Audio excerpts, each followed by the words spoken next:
Hello, listeners. Are you holding tight?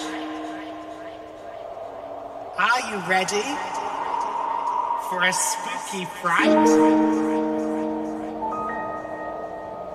On this week's episode of the show, we've got stories that will take your mind and blow. Not just because they're utter drivel, but because they're packed with lots of evil. From Roddy Pickering to Billy Shears, these spooky tales will bring you to tears.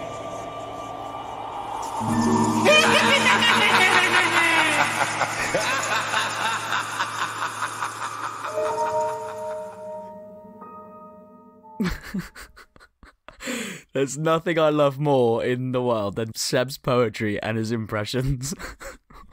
You smash that when you're on the shitter. Yeah.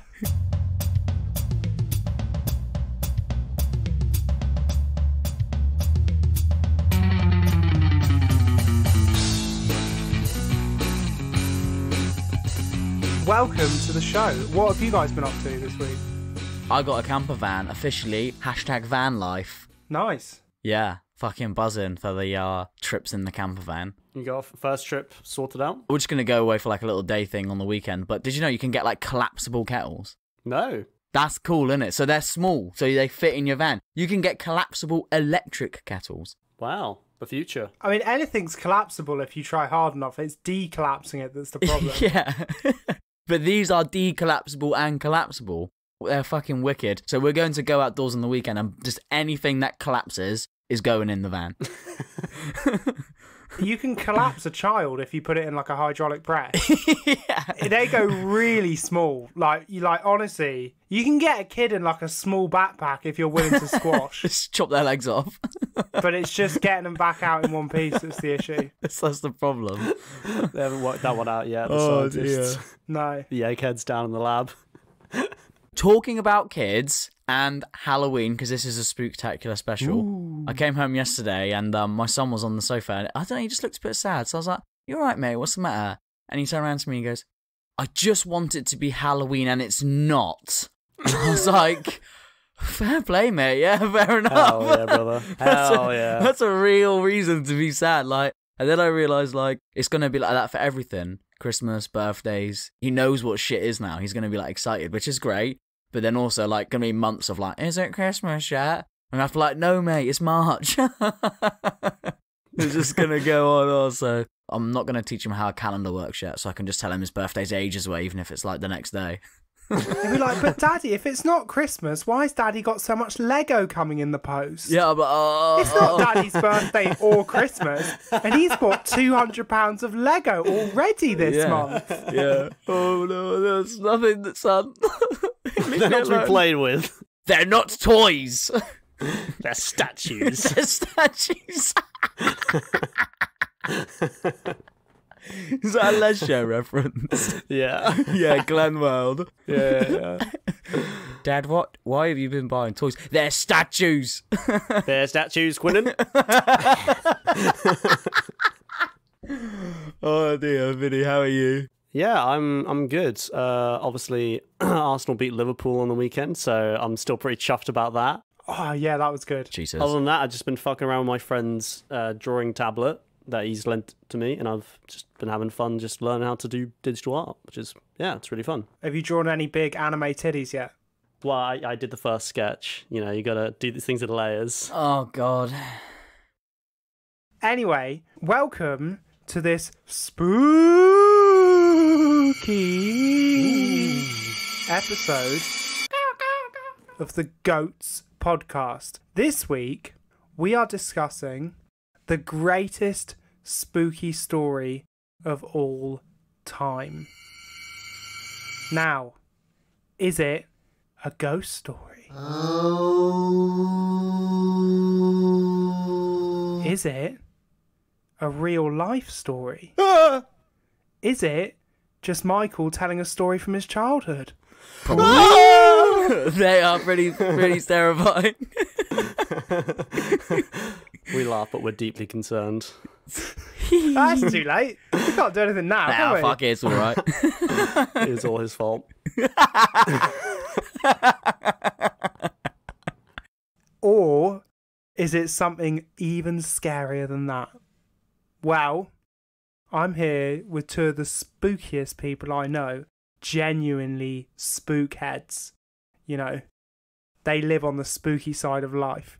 Can you tell I haven't written this over? Yeah. Genuine spookheads. Do we have any spookheads in the audience? Give me Do you have any spookophiles out there? Spookophiles.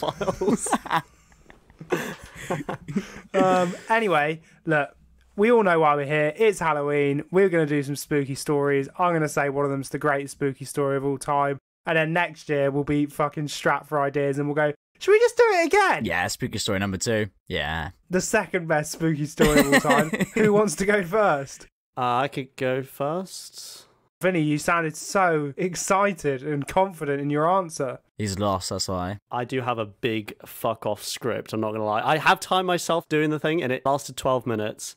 So hopefully I'm good. It's longer than you normally last, isn't it, you little fuck? He's done you, Vinny. Nice. He's done it again. You fucking little bastard! He's absolutely murked you. We need to get that guy on the podcast. Yes. What, Lee Judges has a lot going on. Yeah, I bet he gets a lot of people ringing him up going, can you come on our show and just do that he's done it again thing and then fuck off? Vinny, spookophile number 1. You need to go first, I suppose, then.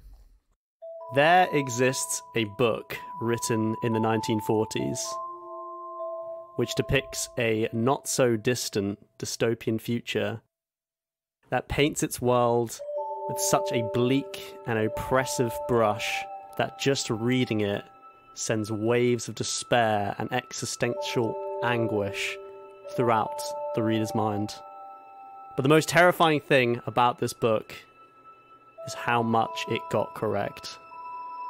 In my opinion, this book is one of the most influential books of the 20th century, and a literature classic that I deeply believe everybody on this planet who can read should read this book. Michael's off the hook. Yeah. Get in. Vinny, can we just clarify that you have read this book that you're telling everyone they should read? I can clarify, I've read this book and I even watched the movie adaptation yesterday, so I've doubly seen this story. He's doubled down. Wow. Well done, because we don't want another Hitler pardoned a woman for running someone over again. This book has been referenced over and over again in our popular culture, and the more you look into its parallels with our world, the more horrifying it becomes. That book is George Orwell's 1984. I've heard of what's it called?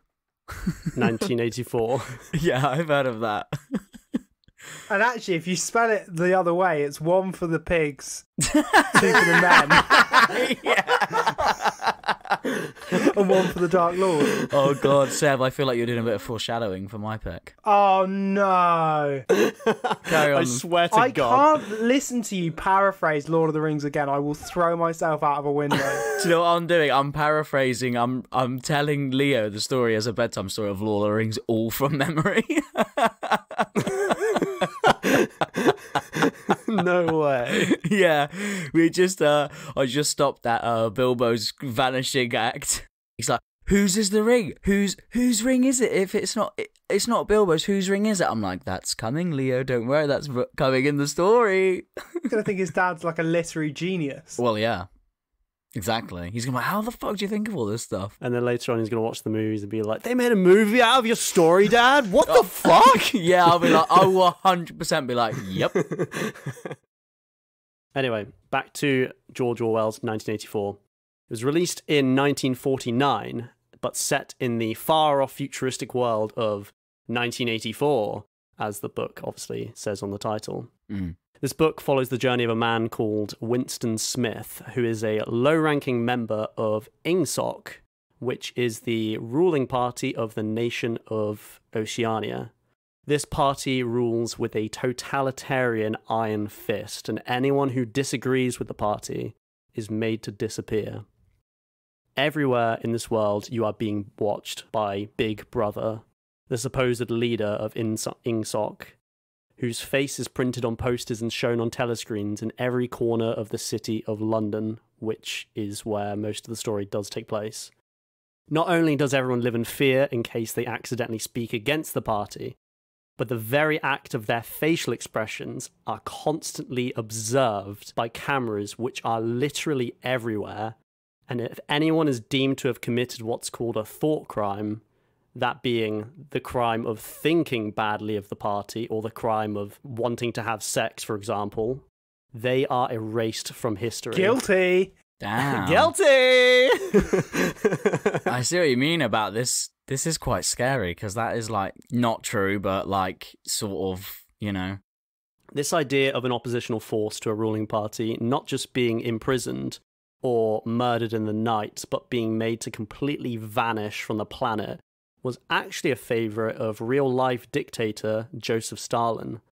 He would go as far as to hire people to retouch photos that included him in, so that anyone he was pictured with, who he had a falling out with and promptly gave them the axe, would be completely removed from the pictures, just leaving Stalin in frame. Damn. Propaganda is also rife throughout Oceania. The news bulletins constantly playing in every room, including everyone's bedrooms. And these news bulletins show the party in an extremely favourable light, even if it meant they were completely lying to the population whilst doing this. The propaganda news bulletins would be played on telescreens which couldn't be turned off, but at most could have the volume lowered. Now, this is known to actually happen in North Korea, and to this very day, every household has a radio which can't be turned off. The volume can only be turned down so that the people get a constant feed of lies fed to them 24/7. Fucking hell. Yeah. That is well bad. Not only would the party lie to its people in 1984 over things like wars being won or domestic violence or domestic deaths going down, but they would even give conflicting information to the people. For example, throughout the book, Oceania is at war with another totalitarian state called Eurasia.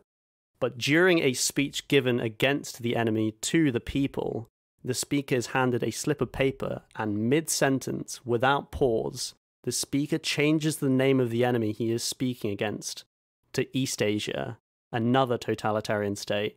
Within a blink of an eye, Eurasia had gone from sworn enemies since the very start of the party's time to now their dearest allies, and no one in the crowd batted an eyelid at this change. In fact, those holding banners denouncing Eurasia were suddenly extremely embarrassed to find they had accidentally written the wrong name down and quickly trampled on these banners and destroyed them in the crowd. The conflict of what is real and what isn't is on purpose. It's meant to confuse the population so much so that they stop thinking for themselves and start relying solely on the party for their news of the world. This is another favourite of real-world totalitarian states, as Just Mierlo writes in his book Rape of the Mind. Many victims of totalitarianism have told me in interviews that the most upsetting experience they faced was the feeling of loss of logic, the state of confusion in which they had been brought, the state in which nothing had any validity. They simply did not know what was what. Now, there are definitely plenty of examples of 1984 predicting how totalitarian states brainwash their people into believing 2 + 2 = 5. But we all know how shitty places like China or North Korea are. Well, what if I told you that some of these themes exist in our Western society? I would not be surprised. The United Kingdom is the single most surveyed country in the world. A whopping 20% of all surveillance systems in the world are in our country. Fucking Really? hell. 20% of the whole world? Yeah. Fucking, and nowadays everybody is a secret CCTV person, aren't they? Just like your random geezer down the street, because he's got a Ring doorbell that they can use. He's got a dash cam. Everyone has got surveillance on their house, like constantly. Yeah. Well, I have an equally scary stat for you. Did you know that 80% of all global pret-a-manges are in London. Really? Really? Yeah. Fuck Wow. it, hell, that's crazy. They're shit. I said that as a joke, but that is true. Pret is shit, and it kills people. It only kills people if they've got an allergy. Well, yeah. They didn't kill them, did they? The crayfish killed them. They were just following orders. And we're back in. We're back. Let's go. But yeah, an average citizen in the UK is spotted by CCTV about 300 times a day. No. Fucking hell. No Yeah. way. What, like, does that include, like, dash cams and shit like that? Probably. That's crazy. 300 times a day. Mm-hmm. There even exists facial recognition technology within many of these systems, especially ones in airports. And airport workers throughout the world are actually trained daily to ask people questions about where they're going and why they're going to these places, to observe their facial expressions.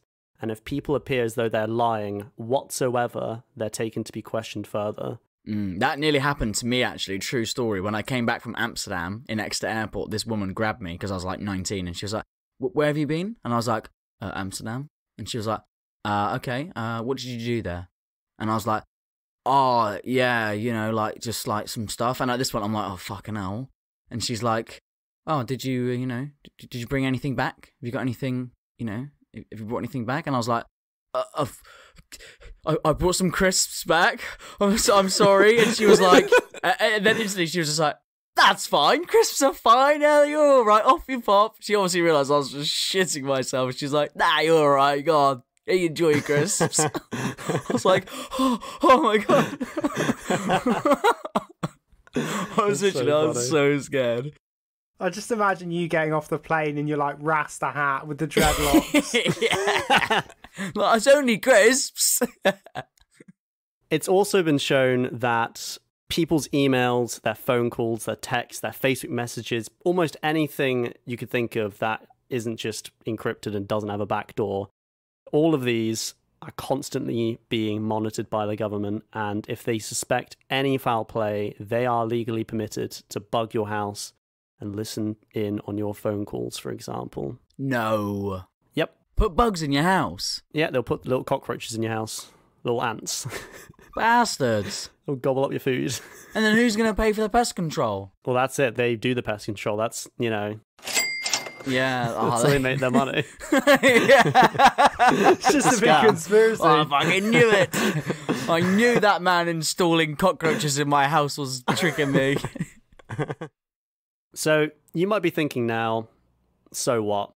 These things are in place to help combat bad crimes. Yeah. I'm not a terrorist, and I'm not a serial killer, so surely this is just good for me, because then it catches the bad people. Yeah. Well, the problem with that is that once these technologies have been developed and put in place, it is extremely difficult to have them removed. Even if our current government isn't currently using these technologies maliciously, who's to say that in the future another government that takes place won't use it maliciously? That's the scary thought. Oh, yeah. And who is to say what is right or wrong anyway? Laws change all the time, and what's legal one day becomes illegal the next day. Now, getting back to the book, I kind of have to spoil the ending, but it's a 75-year-old book, so I think I'm okay to spoil it, right? Yeah, you're fine. So, Winston is approached by another party member who seems to share his views that the party is fucked and that something needs to be done, a la revolution. They start meeting in secret, but towards the end of the book, the party catches Winston in the act of crime, and he is put in prison where he is tortured and brainwashed into loving the party. The kicker? He was done in by the very party member who Winston believed was leading the revolution. Bastard. He was never on the road to getting out of this horrid life. He was being played from the very start of the book. And the last few lines of the book read, 2 gin-scented tears trickled down the sides of his nose. But it was all right.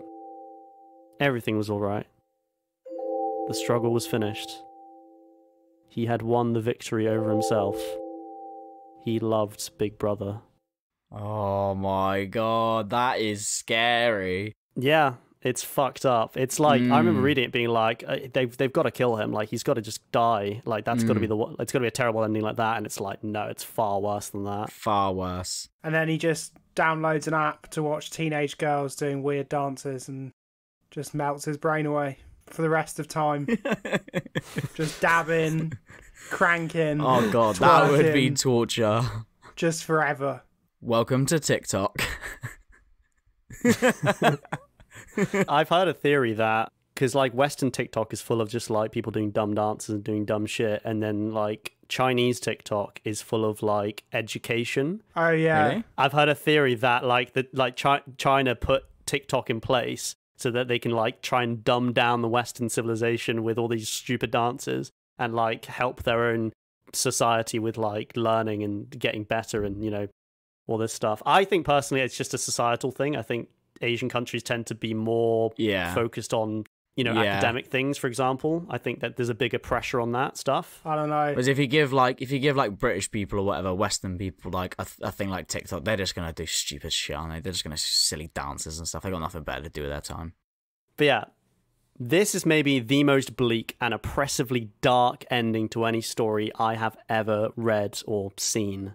Winston's fate was far worse than being murdered or vanished. He was forced into believing his horrible life was a good life. His free thoughts had been entirely replaced by the thoughts and will of the party. He ceased to be human and became another drone in the endless army that the party had full control over. And it's said by a member of the party that human brains are infinitely malleable, that they can be altered and morphed into anything possible.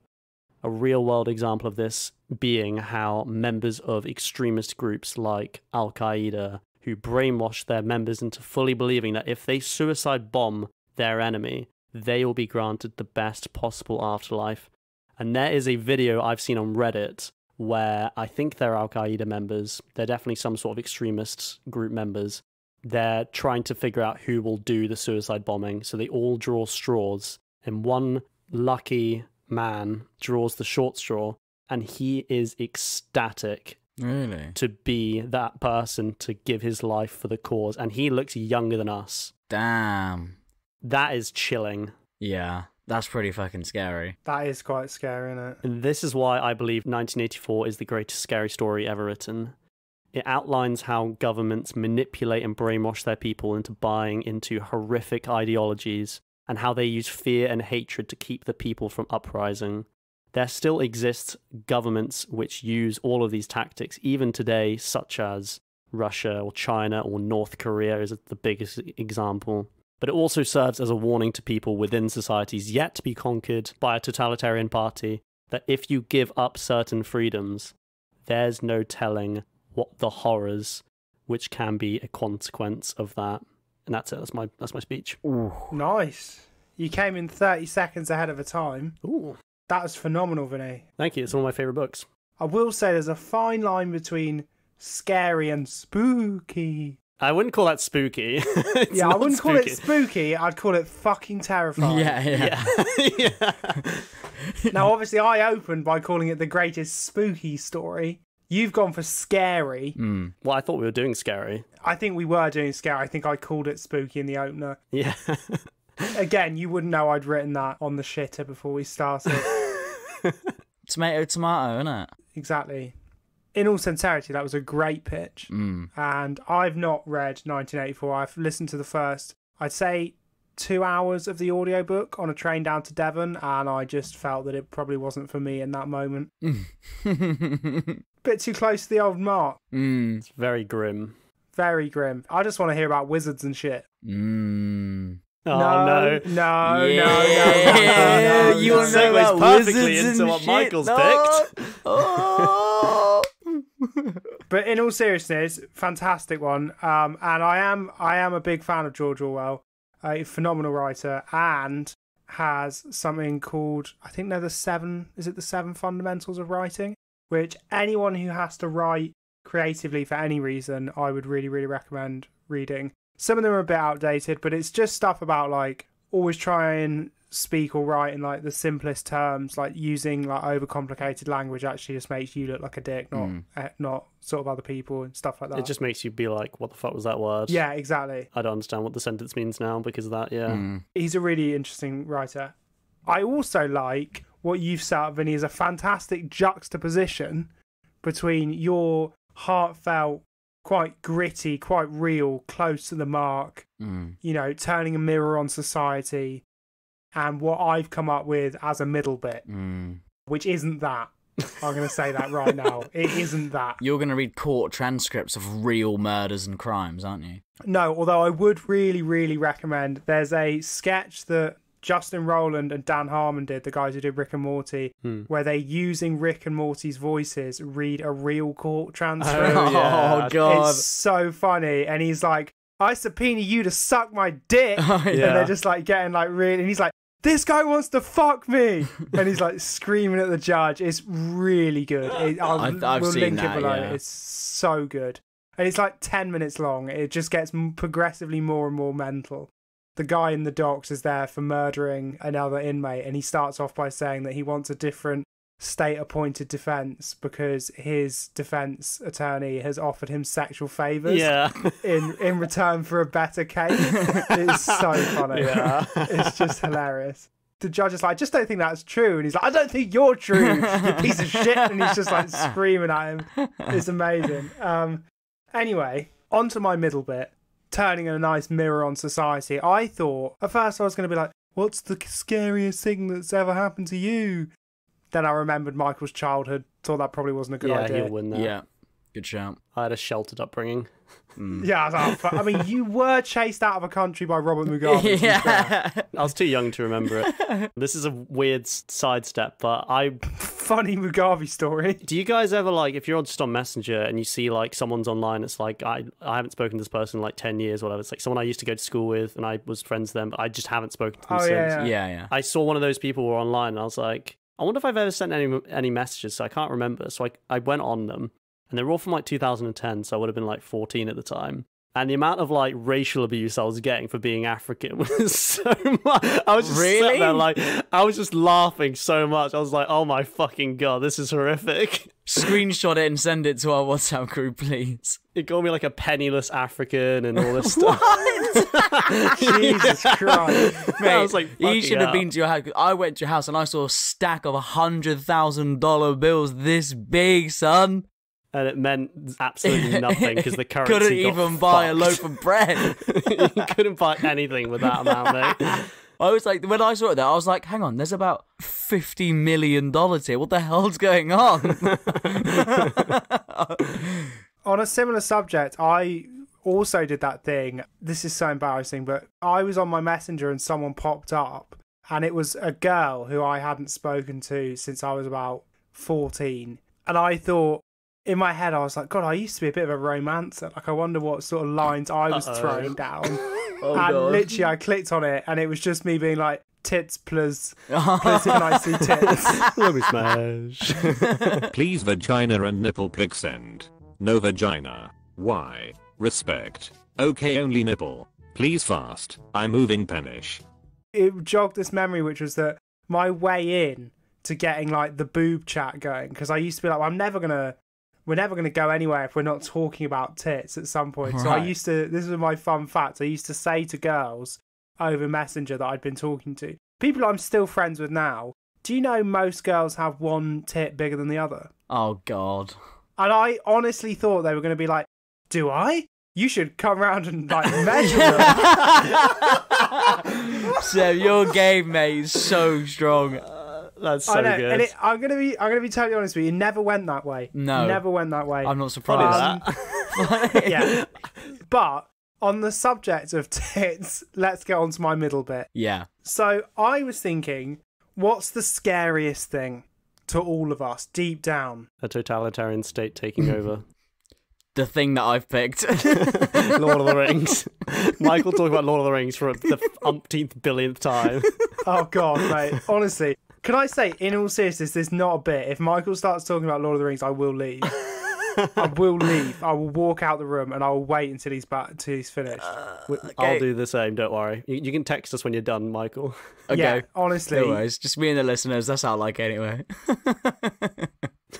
No, the scariest thing of all is corporate litigation and copyright infringement. It's people taking your intellectual property Yeah. and fucking with it and not paying you any royalties. And so on that subject, I found some of the funniest porn parodies of films I could find. This has nothing to do with Halloween. This is not Halloween, Sam. So what I'm going to do Oh my God. is I'm going to give you the plot. So I went on like IMDb or whatever movie database they're on. They're not all on IMDb, but I went on IMDb. I found the summary of the film. And what I'm going to ask you to do is A, you have to guess the film that it's a parody of. Mm-hmm. That gets you 1 point, right? Right. And then you get 5 points if you can guess the punny name that they used to spoof it. So like, say they did Thor Ragnarok, they would call it like Thor Gagnacock or whatever. Right, okay. Bonus points for guessing the actual title of the porno. The Lion, the Bitch and the Wardrobe or whatever. Right. It would be, those kind of things. Yeah. So you get 1 point for guessing what it is, and then 5 points if you can give me the title of the parody. Okay. Right, Michael, you can go first. So you get to guess first.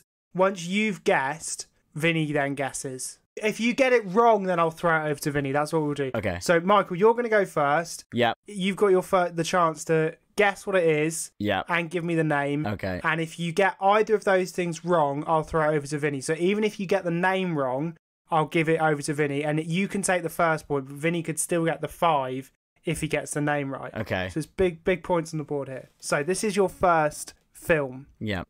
A detective, I've changed his name because that would give it away. A detective searches for Fanny, the wife of a Los Angeles mayor, Peter Rumford. She had been abducted and is being held for ransom. But does the mayor really want her found? And has she truly been kidnapped? Oh. Is it Taken? Is that your final answer? No, because his daughter gets stolen. I don't know this one. So what is it? A detective? A police detective? A detective searches for the wife of a Los Angeles mayor, Peter Rumford. Peter Rumford. Oh. Is it really, or is it like, will I get it? Is it quite obvious? Once I remembered the plot of the film, I was like, oh yeah. That's helpful. Oh yeah. Fuck it. I'm gonna go with Taken.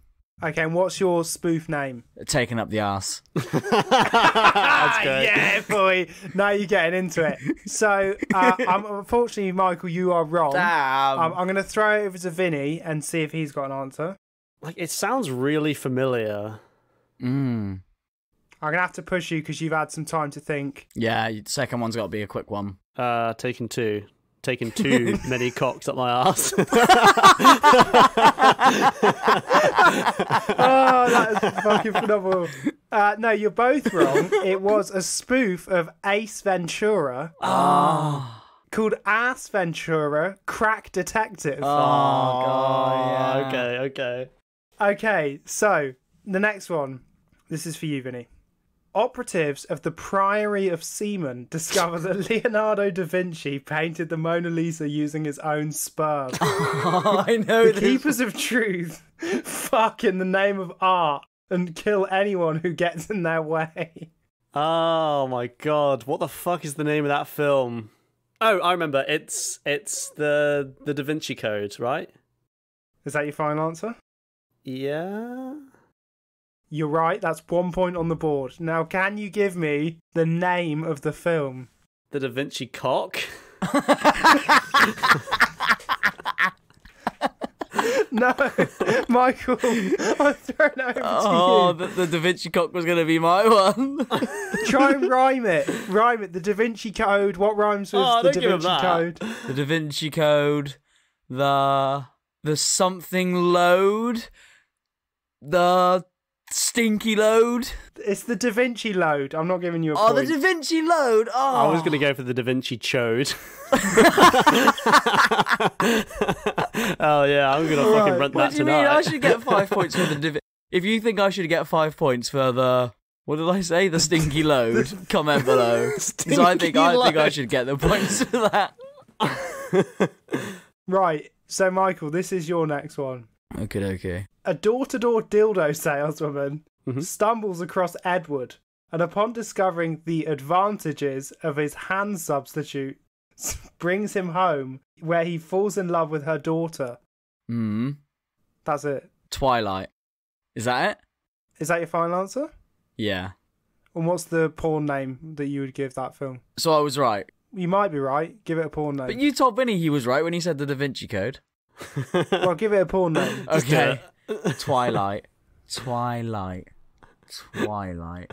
Ass tits. Twilight sperm. Ass light. Cock light. Ass light. Unfortunately, you're wrong. It was not Twilight or Ass Light. Really? Vinny, do you want to try and steal the... It's Edward Scissorhands. It is Edward Scissorhands, and would you like to guess the name of the film? It's got to be Edward Cockfingers or something, surely. I was thinking something like that. Edward, like, Dick Fingers. Edward Dick Hands. Are you going to lock in Edward Dick Hands? I'm going to go with Edward Scissoring Hands.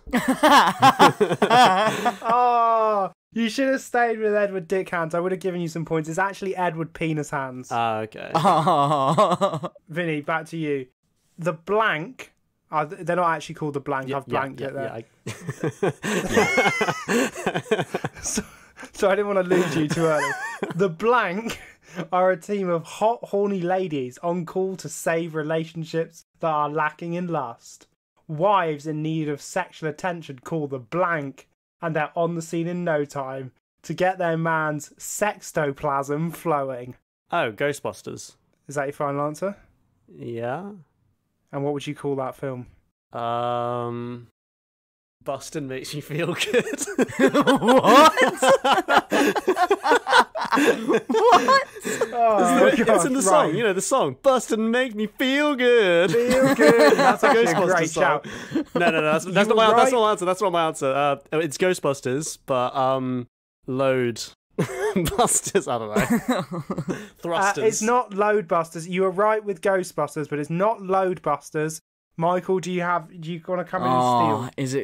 Is it just something really simple like Cockbusters? You're both really close. I can't give either of you the points. It's Sexbusters. That's a terrible name. That is a I know, terrible dreadful. name. Anyway, Michael, back to you. I think you're going to like this one. This one isn't the summary. This is just part of a review I found, which made me laugh so much. I just copy and pasted it straight in. Okay. The main portion of the film is made up of Da Naked and John Blow having sex on Drogon's back. That thing they have as Drogon moves its head and tail around. It's mad. And the kicker at the end is the Night King was watching the whole time, knocking one out. Sorry, not the Night King, the White Wanker King.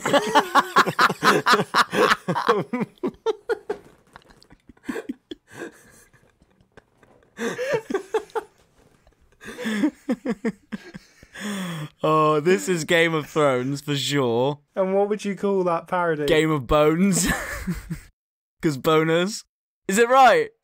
Yeah, I'm going to give you... Yes! You get 6 points for that. I'm in the lead. The full title is Game of Bones, Winter is Coming, spelt C-U-M. Of course it is. Of course it is. Of course it is. Okay, that was a bit of an easy one. Don't worry, Vinny, I've got a nice easy one for you. The film follows Blank as he journeys across his motherland, Kazakhstan, to... Sorry. Is it Borat? The film follows Blank as he journeys from his motherland, Kazakhstan, to America to learn about Western sex culture. Great success! Yeah, it's Borat. So it's Borat, yeah? And what would you call that? Whorat. Yeah! Yes! No! 6 points. Okay, so Vinny's on 9. Michael, you're on 6. So, Michael, you got to smash this one. What do a crime boss, a couple of gangsters, and a girl named Lucy have in common? Well, the gangsters are supposed to collect on some bad debts from these hot girls that owe them, but keep giving them sex instead. Oh well. And when one of the gangsters assigned to watch the crime boss's girlfriend Lucy gets a little too close, they're in even bigger trouble. It's either, I haven't seen either of these, but it's got to be either The Sopranos or The Godfather. It's not either of those. It's neither of those. Okay, fuck. Oh no, I don't know it. I'm going to give you a big clue here because I want to give you a hand. Okay. I'd say if you haven't watched this film, you've seen it in almost every young male film student's bedroom as a poster. I thought it was that one, yeah. Pulp Fiction. Oh, and what would you call a porn parody of Pulp Fiction? Pulp Fiction. It's not just going to be like cock fiction. Cock fiction. Everything just goes to cock, then the rest of the thing. Just got cock on the mind, mate. I know. I really have. Cum diction. Unfortunately, I can't give you the points. Vinny, I'm going to give it over to you. Can you win by a landslide? Don't overthink it. Pulp bitchin'. Unfortunately, you're both wrong. It's Pulp Friction. Pulp Friction. That did go through my mind for a second, to be fair. Damn. I could not have got that. Well, at the end of that, Vinny's a clear winner. I hope everyone enjoyed that at home. I hope you were playing along. We'll leave links to all those fantastic works of literature down below. In our Halloween episode. Go and watch, what was it called? The Cockbusters or whatever. Sex Busters. Sex Busters. If I was going to watch any of them, I'd watch Game of Thrones, Winter's Coming. Yeah. But no, in all seriousness, I hope everyone enjoyed that. And Michael, I believe you're up. And now you're treading a very fine line here because I swear to fucking God, even if this is Lord of the Rings adjacent, I'm walking. Right, well, I didn't pick the fact that the ring turns Gollum like into a decrepit creature as the scariest story of all time, although it is a very scary thing, the power of obsession. I thought, actually, for a very brief second about picking a YouTube video I found once called How Not to Make a Scary Movie, which is the most terrifying thing I've ever seen in my life. But then it just disappeared, so I guess that is lost forever. I love that video. No, I will stop beating around the bush. I'm not going to, like, trick you into thinking I've picked fucking Lord of the Rings or any shit like that. What I'm going to do is I'm just going to tell you a scary story. So, little Sebby and little Vinny were sneaking cookies from the Halloween stash late one night in October, probably the 31st of October. I don't like being called Little Sebby. That's it. I'm putting that one right Put now. yourself in the mind of child Sebby and child Vinny in this story, because you're young boys. There's a man called Michael. I'm scared. As Sebby crunches into a pumpkin-shaped cookie, he gets an idea. I know, Vinny. Let's go into the woods. It'll be fun. Come on, it's scary in there. Let's go. It's Halloween. Vinny says, "Ooh, mate, let's go." Because he's a goblin. So... Oh yeah, I forgot when I was a kid I was a fucking goblin. Forgot that fact about my life. So they sneak out of Vinny's mum and dad's house and they go into the woods opposite. They crackle down the spooky path, stepping on twigs as they snap, laughing and joking and jumping out from behind the bushes to scare each other. Ah! Seb, stop it! Then all of a sudden they stop dead in their tracks. They hear something rustling. What is it? It's coming closer. So Vinny says, "Seb, come here close, quick, hold me, because I'm scared. Something's coming to get us." They hold each other scared. And all of a sudden, it darts. Oh, Vinny, it was just a fox. Oh, that scared the shit out of me. Should we go back home? No, let's keep going. Come on, there's some big trees over there that I wanted to see. Let's climb up to the top and see what we can see. Okay, right, let's keep going then. So they keep moving. further and further down the path, crackle, crackle on the sticks and everything. And then they notice some deep scratches on some of the trees, and they think, oh, that must just have been the fox. But they were up high up the trees, taller than them, taller than probably even Gandalf. They were so high. So they think nothing of it, and they keep walking. Then all of a sudden they see a tree trunk as wide as a house snapped in half. And they think, oh my god, what could have done this? They're starting to get really, really scared now.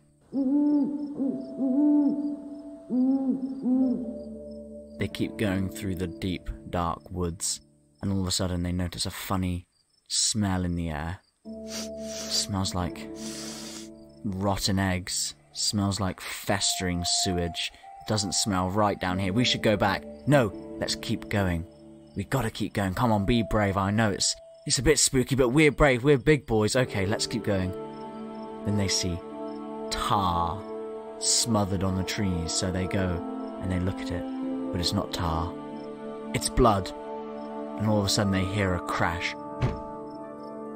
And they look at each other, their eyes wide and white, and they don't say a word. They just jump into the bush next to them. All of a sudden, they hear it again. Stomp! Stomp! Stomp! Getting closer and closer and louder, and all of a sudden, as they lay looking at the path, a boot! Stomp! Right in front of their faces. They dare to breathe, their eyes wide and white in the pale moonlight, looking at each other, terrified. And then the boot lifts, and no noise. Nothing. Are they safe? And all of a sudden they are raised from the ground by two great big hands that turns them to look at the creature that is holding them. And it's the bogeyman! I mean, it's the boogeyman. I can't read it. It's the boogeyman. He's holding them, and he takes them away forever. And that's it. It's the boogeyman. That's who I've picked. I've picked the boogeyman story as the scariest story of all time. That.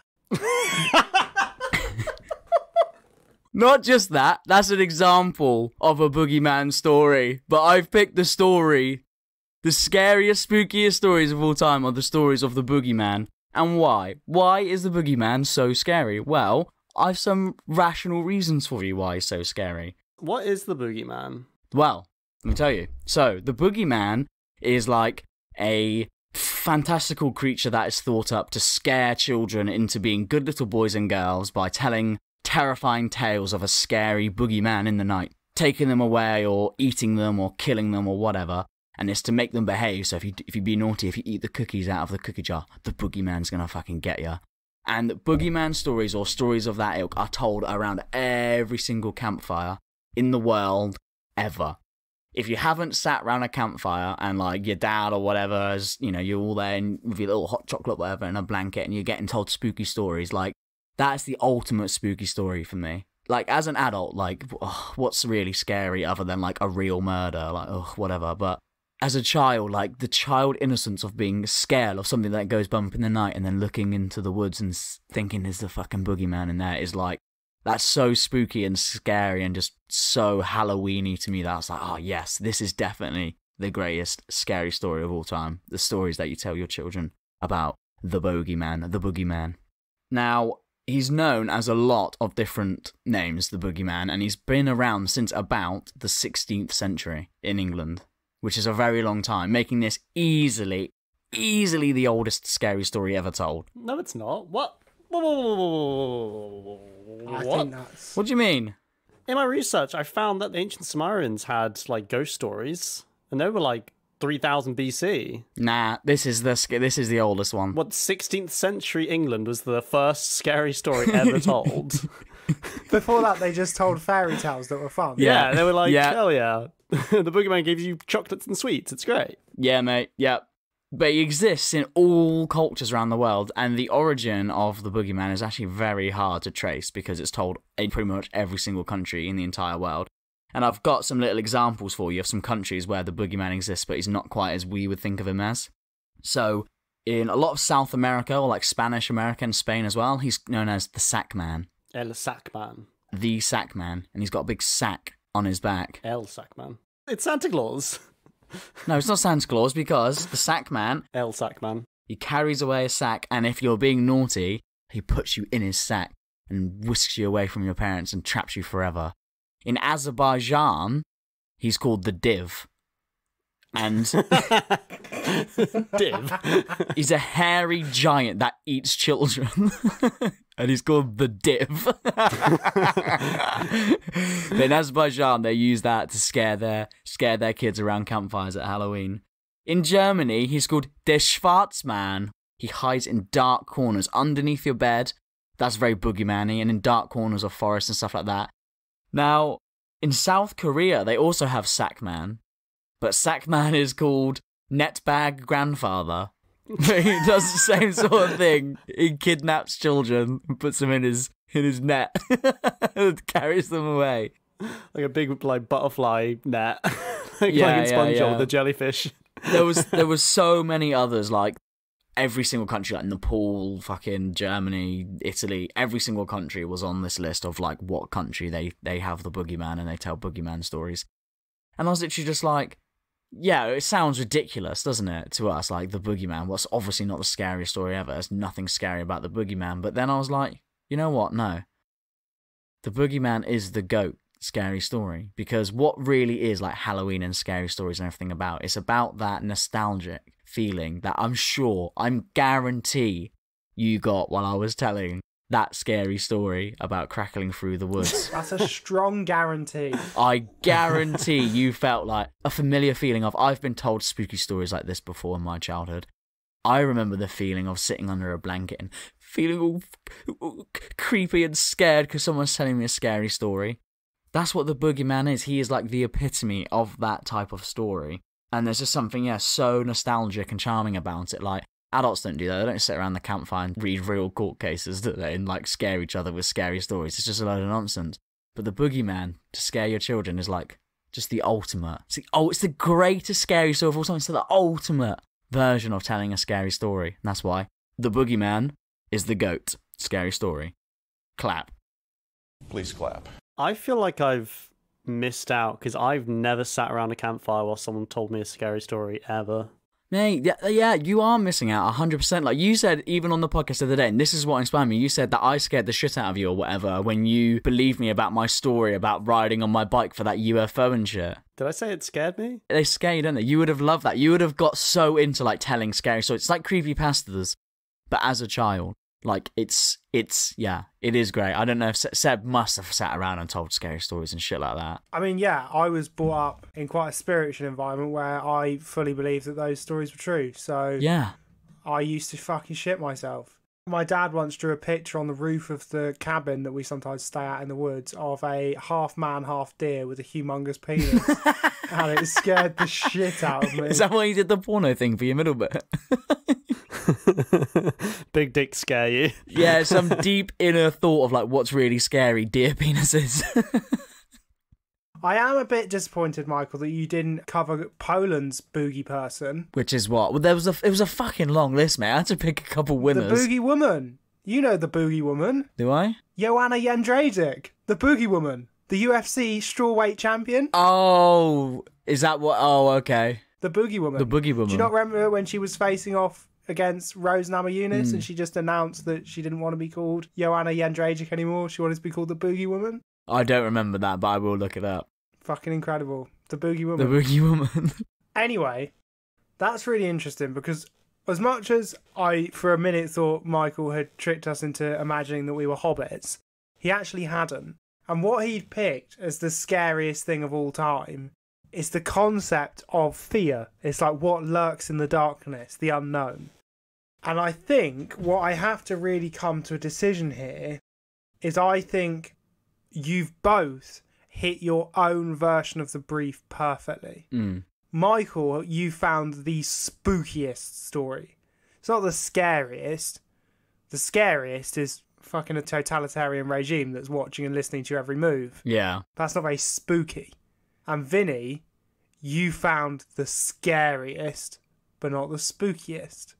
And that puts me in a real bind because I genuinely think like they're both really, really good answers. A bit of me feels like I should reward Vinny for having actually watched and listened and read the source material before talking about it. But don't we always have to do that on every... That's not a special thing. But also, a bit of me wants to reward Michael because I know for a fact he hadn't written this when he got home at 5 o'clock this evening. I had. Had you? I wrote this yesterday. Part of the scary story. Oh, that changes everything because I thought it was shit. So I was giving you a bit of a pass there. Wow. Nah, I'm joking. I'm fucking razzing you, mate. Now, do you know what I'm going to say? Oh, it's so tough. I'm genuinely really torn. This is the most torn I've been in ages. Because, Vinny, yours is such a good choice. Yeah, I was originally going to do I Have No Mouth and I Must Scream. Then I had another idea and I was like, oh shit, 1984. That's a great idea. And I was, went for that instead. It's definitely the scariest story. But are we doing scary or are we doing spooky? We're doing scary, I think. No, we're doing spooky. We're definitely not doing spooky. I wrote on the document scary for a reason because we said scary. And I wrote Halloween Spooktacular. In fact, I wrote Halloween Spooktacular. Spectacular. I think that's subjective. Oh, it's so subjective. So that's the thing, isn't it? You have to pick objective answers to subjective choices in this show. Why did we come up with this stupid fucking premise? I don't want to pick.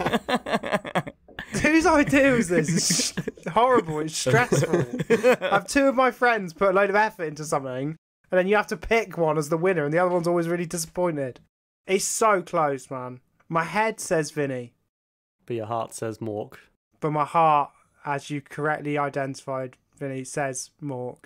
I think the concept of what lurks in the shadows, what hides away, what you can't see, is inherently the scariest of all the stories. And what I would say is that part of what makes Vinny's story so scary is A, how relevant it is now, but B, is that idea of you're being watched and you don't know by who or by what, and that is in itself something in the shadows, something hiding away that you can't see that's always watching you. And I think Michael, as much as he sort of bumbled the start bit with the weird thing about the fucking giant, he did sort of talk himself back into it. But yeah, I'm going to give the greatest scary story of all time is the story of the Boogeyman. But I want a Dana White performance bonus for Vinny. We keep giving out these performance bonuses. I know, they don't actually mean anything because we don't have anything to give. Mostly, I would say I'll give you a sticker, but they still haven't fucking turned up to Vinny's house yet. So Fucking Royal Mail. But yeah, well, on that note, we should probably wrap things up. If you haven't already, go and follow us on Instagram. If you haven't already, go and follow us on the dystopian future that is TikTok. If you haven't already, think about maybe donating or pledging or subscribing or whatever the fuck you're supposed to call it to us on Patreon. It's really, really helping us out. And a new thing that I'm just going to bring to the table, if you haven't already, we would be ever so grateful if you could go and give us a review on Apple Podcasts. They are a big, big game changer, and Apple Podcasts is one of the only podcast apps that has discoverability. So if a podcast is highly rated and is in a sort of set of subjects that you listen to, it might pop up into your feed without you clicking on it, which is obviously fantastic for us. But it only does that if it's highly rated. So if you could go and give us a 5-star review and write a nice thing about the show, there's about 7 on there already and we haven't even asked for that. So if people could go and do that, that would be so brilliant. And I don't really have anything else to say. Have a spooky, spooky, spooky Halloween. Yes. Tell lots of ghost stories about a dystopian future where Big Brother is watching you, but it turns out it's just Gollum in the dark. It's just the Schwartz man. It's just Michael and he's having a wank. It's just a Schwartz man. It's just, what did they have it? What was it called in Game of Bones? Winter is coming? The White Wanker King. It's just the White Wanker King watching you. Anyway, on that note, we'll see you soon. You'll hear from us soon. Yep. Love you very, very much. Goodbye. Goodbye. Love you. Goodbye.